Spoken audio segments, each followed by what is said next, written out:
Kembali di Apa Kabar Indonesia Malam pemirsa, dan sebelum saya mengarah ke Prof. Cecep, kami baru saja tersambung begitu ya dengan orang tua korban atas nama Malvin Yusuf. Ini sudah ada Ibu Istiqomah dan juga didampingi oleh kuasa hukumnya Pak Rifan Hanum.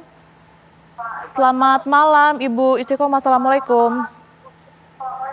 Waalaikumsalam warahmatullahi wabarakatuh. Baik Ibu Istiqomah, kami dari keluarga besar TV One tentunya mengucapkan bela sungkawa mendalam atas kepergian dari Malvin ya Bu. Ya. Baik, semoga Ibu dan juga keluarga ini diberikan ketabahan.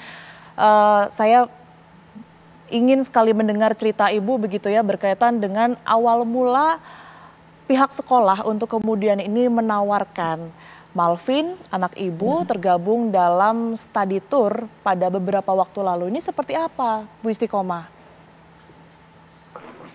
Ya, sebenarnya menolak. Itu rencananya sejak bulan apa? Silakan Bu Istiqomah. 1 bulanan kalau nggak salah. 1 bulan, itu artinya di bulan Desember, Bu Istiqomah? Iya. Ceritanya seperti apa, Bu Istiqomah? Pokoknya nggak ada tertulis gitu loh, tulisan tertulis, kertas nggak ada itu, pernyataan nggak ada. Tidak ada tulisan tertulis ataupun juga undangan begitu ya. Informasi yang pada saat itu Ibu terima dari pihak sekolah bagaimana, Bu Istiqomah? Dari anak saya sendiri kalau mau ada studi tour.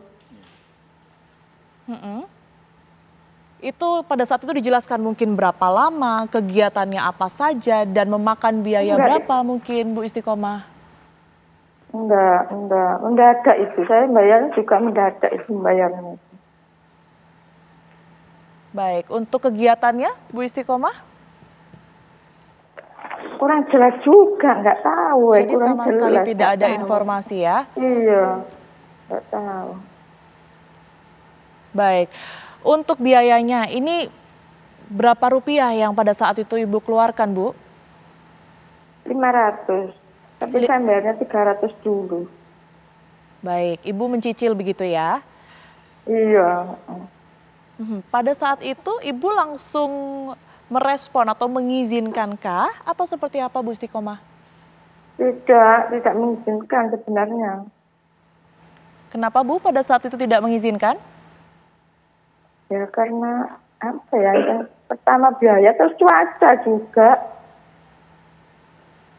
Baik, ada kekhawatiran terkait dengan kondisi cuaca begitu ya, dan juga pada saat itu terbilang mahal ya Bu ya untuk dana yang harus dikeluarkan. Nah pada saat Ibu menyampaikan ketidaksetujuan tersebut kepada pihak sekolah, responnya seperti apa Bu Istiqomah? Ya kayak apa ya, kayak memaksa, kudu ikut gitu loh, kayak kudu ikut. Jadi sekolah meminta Malvin ini untuk tetap bergabung dalam study tour itu ya Bu? Iya betul, betul. Iya, apa yang dikatakan pihak sekolah Bu untuk kemudian mengajak Malvin tetap ikut dalam rombongan tersebut Bu? Maksudnya apa?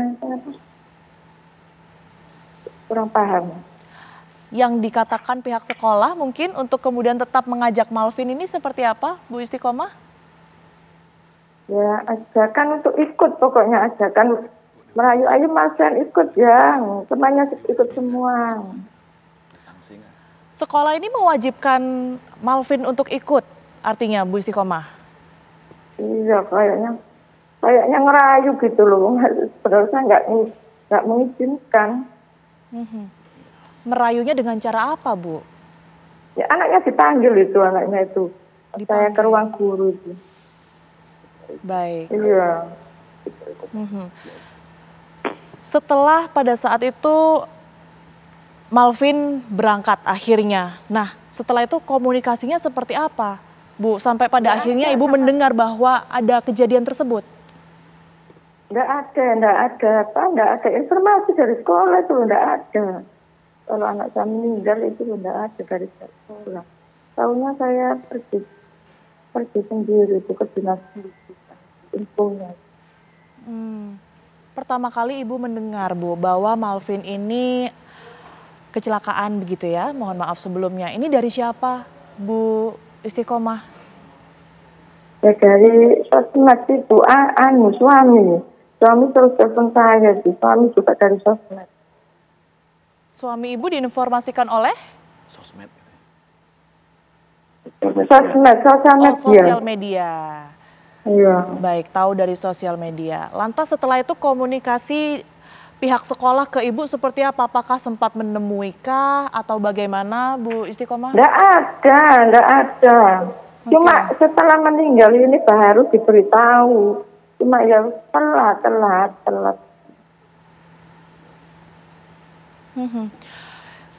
Tiap hari datang. Bukur datang, cuma langsung kawas gitu. Sempat datang ke rumah Ibu, tetapi hanya untuk takziah begitu ya, Bu ya, untuk bela sungkawa seperti itu. Iya, betul ya.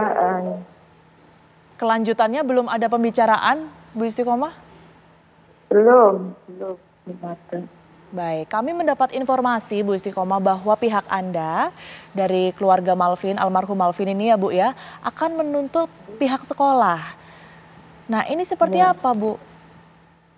Nah, minta keadilan dari pihak sekolah itu, minta keadilan dan pertanggungjawaban sekolah. Boleh dijelaskan Bu pertanggungjawaban seperti apa yang kemudian diharapkan pihak keluarga?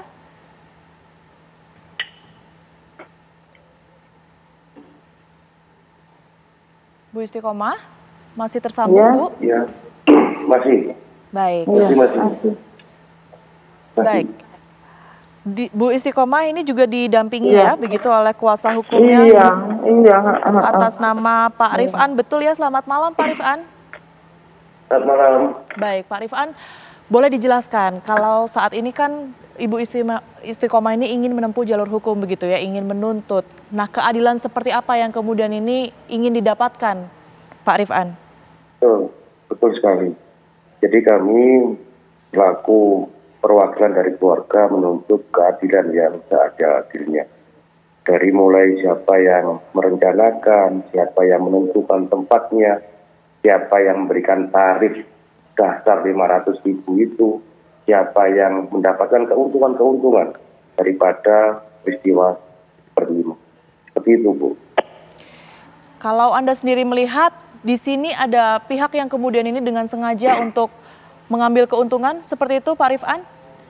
Betul sekali, maka kami menduga ada pihak penyelenggara atau EO pariwisata yang kami laporkan, lalu wali kelas, kepala sekolah, lalu pengelola Pantai Drini Yogyakarta. Seperti itu. Tapi kalau dari pihak sekolah sendiri ini apa sudah mungkin meminta atau mengajukan upaya damai seperti itu Pak Rifan? Betul. Cuman cara-caranya ini yang membuat orang tua dari Ananda Malvin almarhum ini sangat tersinggung kemarin lalu. Jadi ada pernyataan-pernyataan yang harus ditangani oleh kedua orang tuanya. Kalau mau menandatangani, maka ada santunan. Nah, seakan-akan dari ayah korban itu kok sampai merobek pernyataan itu, ya tersinggung lah. Ini nyawanya anak kok diganti sama santunan kan ya marah lah pastinya tuh. Seperti itu. Baik Pak Rifan dan juga Ibu Istiqomah, semoga setelah ini apa yang diharapkan, keadilan yang seadil-adilnya bisa kemudian ini segera bisa diterima oleh pihak keluarga begitu ya. Bu Istiqomah dan juga Pak Rifan, terima kasih banyak sudah berkenan untuk bercerita bersama kami. Bu, terkait kedepannya ini, kalau boleh saya tambahkan. Silakan Pak Rifan. Oke.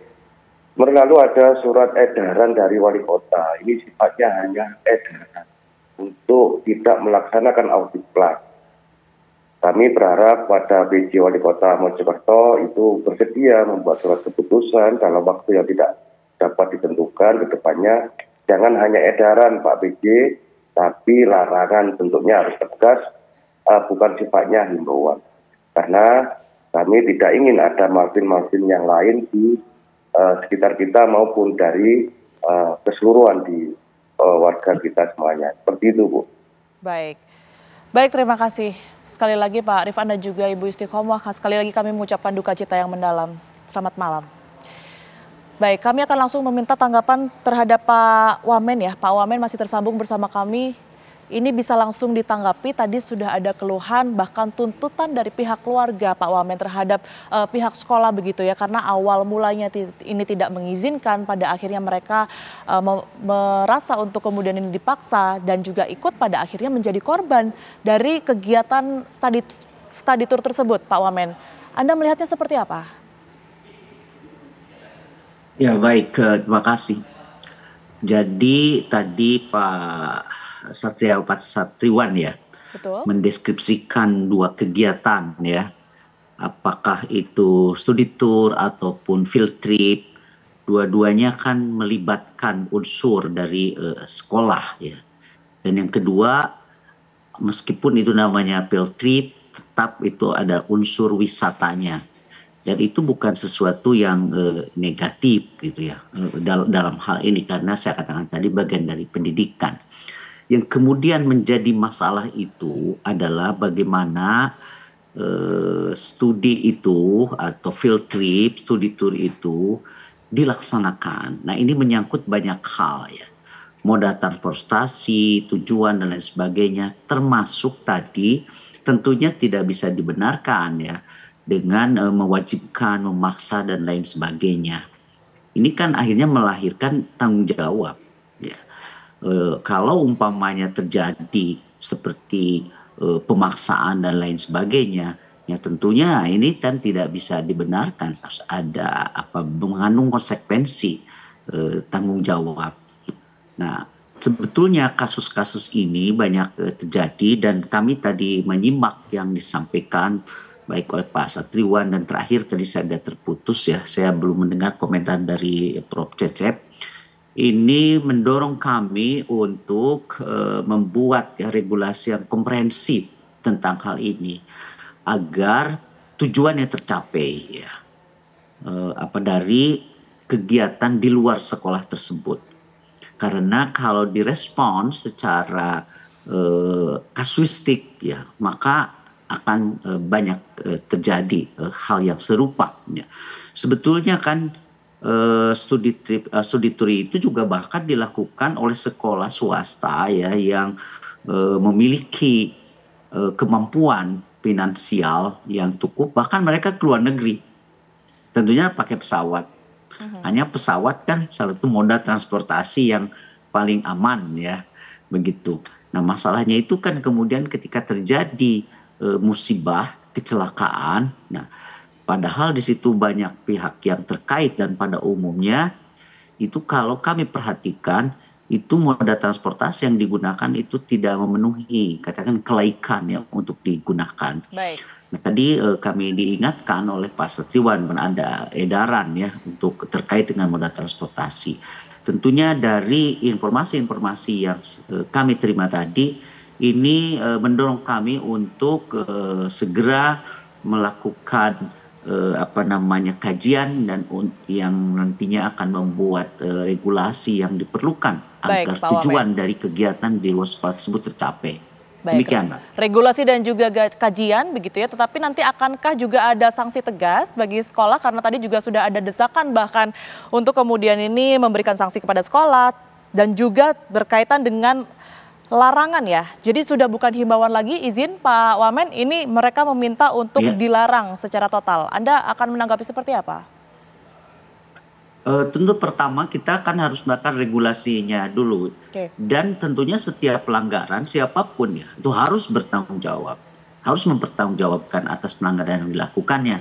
Tapi tentunya kami harus terlebih dahulu ya membuat aturan yang komprehensif tentang hal ini. Baik. Demikian, Mbak. Baik, saya ke Prof. Cecep. Prof. Cecep, Anda melihat ini bisa dimaknai seperti apa yang sebenarnya terjadi di dunia pendidikan kita sebenarnya, Prof? Ya, tentu pertama ikut prihatin dan duka cita ya atas musibah yang telah terjadi itu. Yang kedua memang kita itu seringkali salah mengartikan ya studi tour dengan tour itu sendiri gitu. Nah, harus dibedakan mana studi tour, mana yang bukan studi tour. Ada dua hal yang harus dilihat. Satu, substansi ya, studi tour itu seperti apa ya. Yang kedua, teknisnya. Jadi kalau lihat dari substansinya, ya studi tour itu sebetulnya ya metode pembelajaran anak-anak agar dia bisa memahami atau melihat secara langsung apa yang terjadi di lapangan, yaitu studi tour. Dan ada apa dengan suasana yang menyenangkan dan lain-lainnya. Dan substansi ini harus dilihat dari juga teknisnya, bagaimana perencanaannya, tujuannya seperti apa, tepatnya kemana, melibatkan siapa gitu ya. Dan yang lebih penting lagi ada SOP. Tadi Pak Wamen saya kira sudah bagus ya. Nah, kementerian dan Pemda saya kira harus segera membuat seperti apa SOP-nya. Misalnya soal kendaraannya seperti apa, kemudian tadi apakah ini wajib seluruhnya misalnya atau opsional ya. Pak Satriwan juga tadi menawarkan beberapa ulasan. Jadi yang saya bukan dilarang studi turnya, tetapi diatur studi tur itu seperti apa gitu ya. Baik. Nah, dan tidak harus misalnya apakah studi tur selalu pakai kendaraan ya. Ya, itu juga tidak selalu begitu. Bahkan tadi dicontohkan beberapa sekolah swasta ke luar negeri misalnya ya. Jadi bukan dilarang studi turnya, tetapi diatur studi turnya sehingga bisa safety, bisa menyenangkan. Kalau perlu juga dibantu oleh pemerintah, oleh CSR, sehingga anak-anak itu bisa gratis misalnya ke sana, itu jauh lebih hebat ya. Dan kendaraannya yang layak seperti apa, ada sertifikasinya misalnya ya. Soal juga sopirnya kalau perlu ya, seperti apa kita juga ingin ketahui ya. Termasuk juga tadi anak-anak itu ya dilibatkan orang tuanya, itu penting tuh sebelum dilaksanakan. Jadi sekali lagi jangan karena ada musibah kemudian semua di stop ya. Ya tentu kita harus lihat kasus per kasus. Dan saya juga sepakat yang salah itu harus bertanggung jawab ya. Nah, siapa saja yang bersalah bertanggung jawab, dan itu bagian dari pembelajaran bagi kita. Jadi harus dibedakan sekali lagi studi tour dengan tour itu sendiri gitu ya. Jangan dicampur adukan. Baik, ada perbedaan mengenai berbagai macam pembelajaran begitu ya, baik itu study tour maupun juga tour itu sendiri. Nah, tapi kan catatannya ini dalam kurun waktu setahun ini saja sudah cukup banyak begitu ya. Nah, evaluasinya ini seperti apa saja? Nanti saya akan tanya ke Prof. Cecep usai jeda berikut ini, tetaplah bersama kami.